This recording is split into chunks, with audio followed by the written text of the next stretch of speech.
O ferreiro e a promessa de Deus. Em um vilarejo distante vivia Elias, um ferreiro conhecido por sua habilidade e força.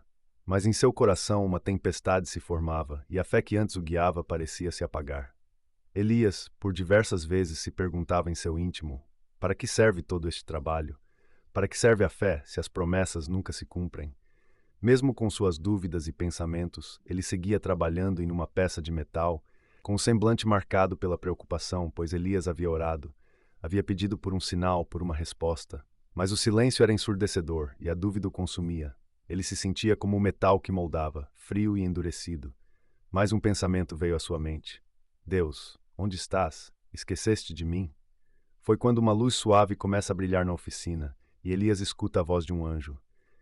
É o anjo Gabriel que diz: Elias, não temas. O Senhor ouviu tuas preces, e a promessa que te foi feita se cumprirá.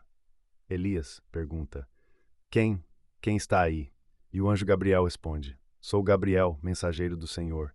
Ele me enviou para te lembrar que a fé é como o fogo, precisa ser alimentada para não se apagar.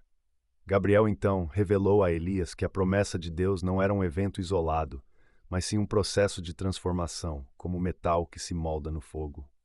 Em outras palavras, o anjo Gabriel revela: a fé é a forja que te molda, e a esperança é o martelo que te fortalece. Confia no Senhor, e a promessa se manifestará em tua vida. Neste instante, Elias compreendeu que a dúvida era apenas um teste, uma oportunidade de fortalecer sua fé. Ele aprendeu que, mesmo nos momentos mais difíceis, Deus nunca o abandonaria. E ele agradece com sua voz firme: Obrigado, Senhor, por me lembrares da tua promessa. A minha fé está renovada e a esperança me guia. A história de Elias nos ensina que a fé é uma jornada, com altos e baixos. Mas com Deus ao nosso lado, podemos superar qualquer obstáculo e alcançar as promessas que Ele nos fez.